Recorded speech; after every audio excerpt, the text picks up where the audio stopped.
Allah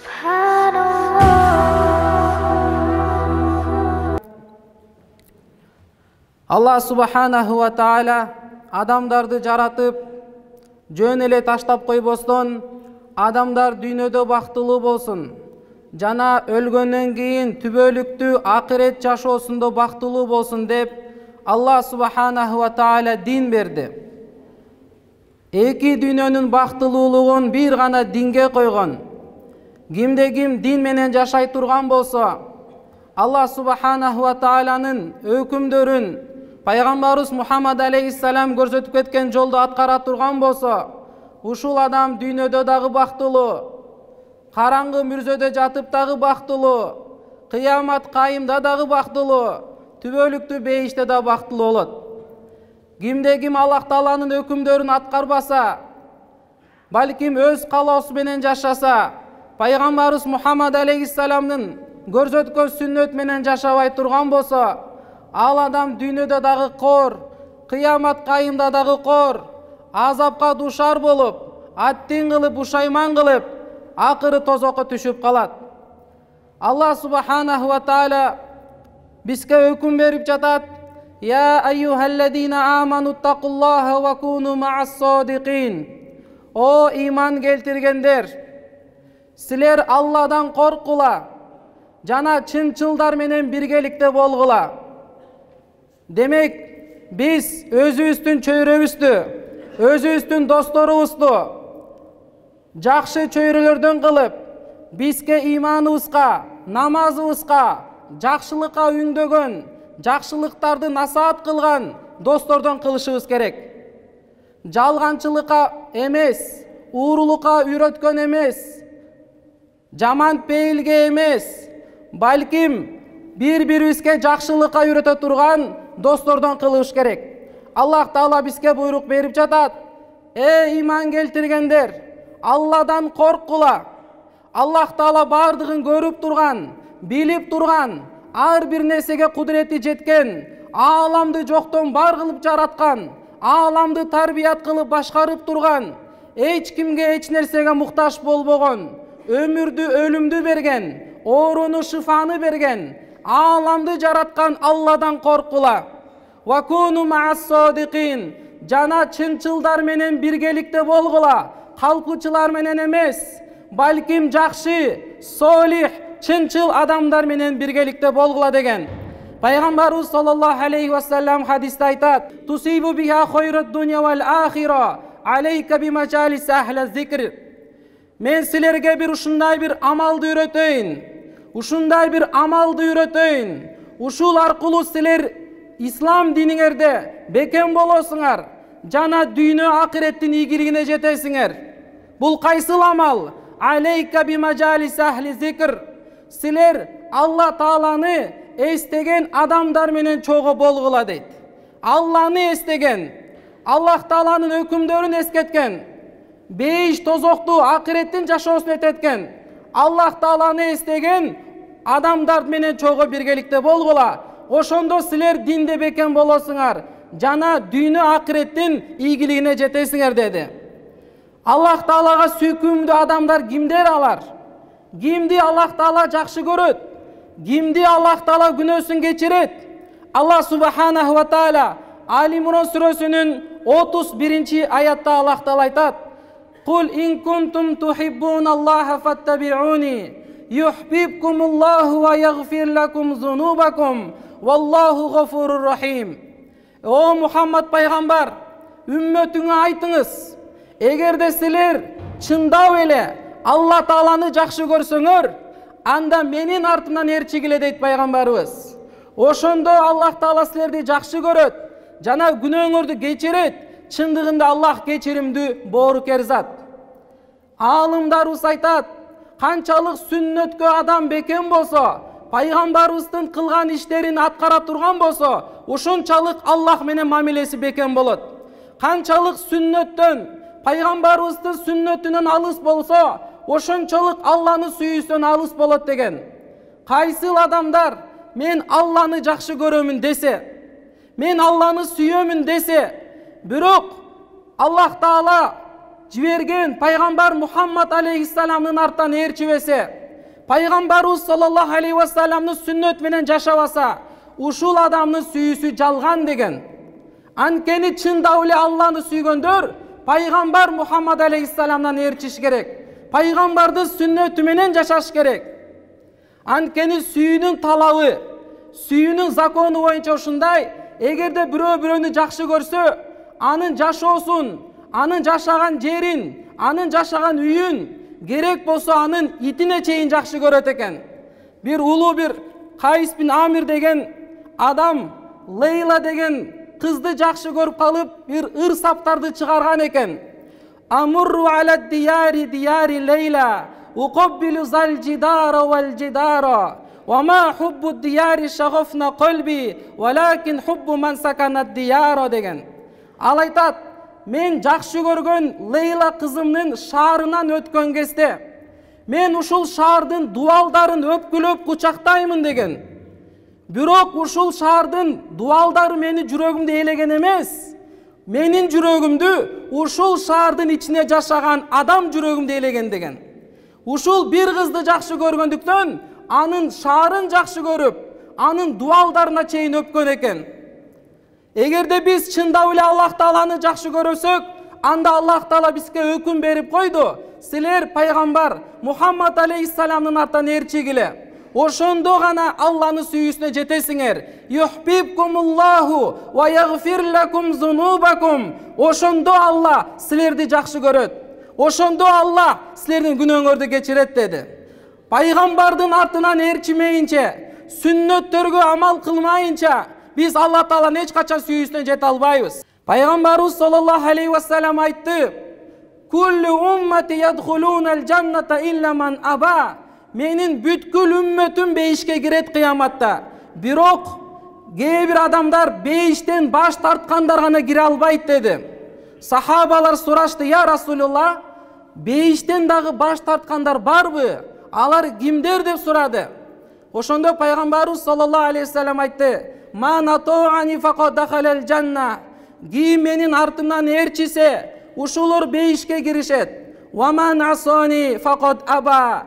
Ким менин сүннөтүмдөн баш тарттыбы, ошолор бейиштен баш тарткандар деп айтты. Башка хадисте келет, Мишкатта пайгамбарыбыз саллаллаху алейхи вассалам айтты: "Ла ю'мину ахадукум хатта якуна хаваху табан лима житу бихи." Силердин бирөөңөр толук мусулман боло албайсыңар. Толук мусулман боло албайсыңар. Силердин жүрөөңөрдөгү каалоо мен алып келген динге лайык келмейинче деген. Демек пайгамбарыбыз Мухаммад алейхиссалам алып келген динге биздин каалообуз эргешип, артынан ээрчиш керек. Силер качанда бейиштин бакчаларынан өтүп баратканда, ушактан тою жеп алгыла деген. Сахабалар сурашты: "Я Расулулла, бейиштин бакчасы эмне?" деп айтты. Бейиштин бакчалары эмне деп сурады. Ошондо пайгамбарыбыз саллаллаху алейхи вассалам айтты: "Кайсыл чогулуштарда Аллах Тааланын улуктугу айтылса, берекелүү шарафаттуу Куран окулса, жана дин үйрөтүлгөн болсо, ошол отуруштар бул дүйнөдөгү бейиштин бакчалары болот." Пайгамбарыбыз саллаллаху алейхи вассалам айтты: "Хойрукум ман таалламал Кур'ана ва алламаху." Силердин араңардан эң жакшыңар ким? Кимде ким Куранды үйрөнсө, жана башкаларга Куранды үйрөтсө. Ошондуктан урматтуу туугандар, Куран окуганды үйрөнөйлү. Жана Куранды окуган билсек башкаларга үйрөтөйлү. Ушул адамдар эң жакшы адамдар. Абдулла ибн Умар разияллаху анху айтат: "Жүрөктөргө дат басат. Биздин жүрөктөргө дат басат. Кандай эле темир сууда тура берип дат баскандай эле." Ошондо сахабалар сурашты: "Я Расулулла, жүрөктөрдү кантип тазаласак болот?" деди. Ошондо пайгамбарыбыз саллаллаху алейхи вассалам айтты: "Көп-көп өлүмдү эстегиле, жана көп-көп Куранды окугула. Ким өлүмдү көп эстесе, жана Куранды көп окуса, ушул адамдардын жүрөгү таза болот. Качанда биз өлүмдү унутканда, Куран окубай койсок, жүрөктөрүбүзгө дат басып кетет. Жүрөктөрүбүз катуу болуп калат, жүрөктөрүбүз карайып калат. Бул катуу жүрөк, карайып калган жүрөк, дат басып калган жүрөктөн эч качан жакшылык чыкпайт. Сүйлөсө жаман сүйлөйт, караганы жаман болот, ойлогону жаман болот. Бирөөгө канткенде зулум кылам, бирөөгө канткенде жамандык кылам, канткенде бирөөнүн малын тепселейм, бирөөнүн абирин ачамын, айыбын төгөмүн деген жалаң жаман ой болуп калат. Жүрөктөрдү тазалайлы туугандар. Аллах Таала адам баласынын келбетин карабайт. Сулуусуңбу, сулуу эмессиңби карабайт. Кайсыл улутта экениңди карабайт. Эркек аял экенин карабайт. Байсыңбы, кедейсиңби карабайт. Аллах Таала валакин янзуру ила кулубикум ва а'маликум. Жараткан Аллах кайсыл жакты карайт? Жараткан Аллах силердин жүрөгүңөрдү жана кылган амалыңарды карайт дейт. Туугандар, жүрөктөрүбүз карайып калган болсо, Аллах Таала карай турган жер жүрөк болуп атса, жүрөгүбүз карайып калган болсо, кантип биз Аллага жакындайбыз? Кир жүрөк менен эртең мүрзөгө барганда кантип биз тынч жатабыз? Кыяматта Аллахтын астында кантип турабыз? Ушул кир жүрөк менен кантип бейишке барабыз? Аллах жүрөктү карай турган болсо, ошондуктан жүрөктү тазалаш үчүн көбүрөөк өлүмдү эстейли. Жана көп Куранды окуйлу. Али разияллаху анху айткан, ким намазда туруп Куран окуй турган болсо, ар бир окулган тамгасына 100 сооп жазылат деген. Ким отуруп Куран окуса, ар бир окулган тамгасына 50 сооп жазылат деген. Ким намаздын сыртында жүрүп Куран окуса, даарат менен ар бир окулган тамгасына 25 сооп жазылат деген. Ким даараты жок Куран окуса, жаттаган сүрөлөрүн ар бир окулган тамгасына 10 сооп жазылат деген. Ким Куран окубай, бирок Куран окуп аткан адамды жакшылап уга турган болсо, ар бир уккан бир тамгасына 1 сооп жазылат деген. Туугандар, азыр сооп десек, анча-мынча кызыкпай, же жөн эле сооп деп коюшубуз мүмкүн. Азыр биздин дүйнөдө кулактарыбыз сом, доллар, еврого кызыгып калган. Бир тамга окусаң 100 доллар десе, бардыгыбыз окумак элек.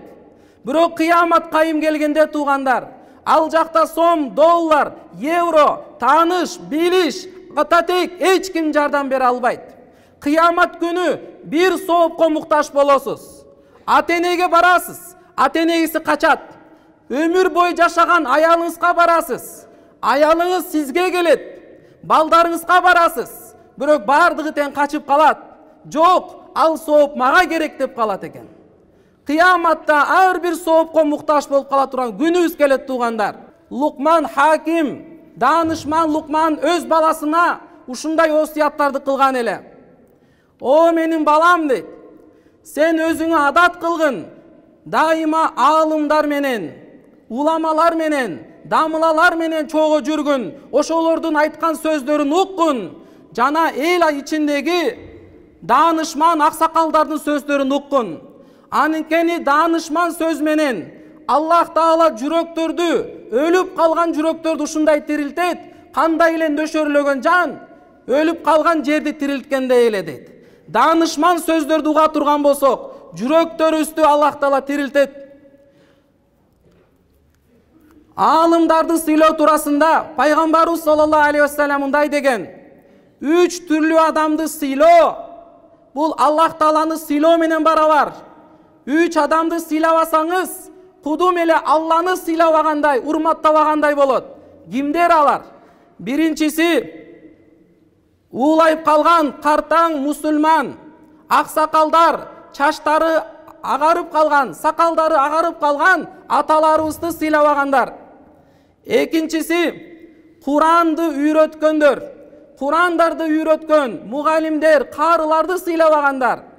Үчүнчү адилеттүү падышаны сыйлабагандар. Ушул үчөөнү сыйлабагандар кудум эле Аллах Тааланы сыйлабаганга барабар деген.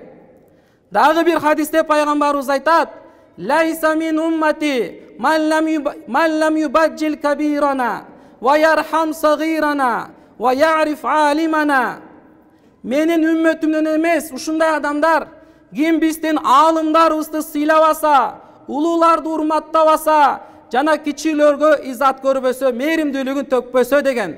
Ошондуктан урматтуу туугандар, өзүбүздүн чөйрөбүздү, досторубузду оңдойлу, жамаатыбызды, досторубузду жакшы инсандардан кылып, бири-бирибизге Алланы эстете турган, бири-бирибизге акыретти эстете турган, жакшылыкка чакыра турган, имандуулукка, тазалыкка чакыра турган достордон тандайлы.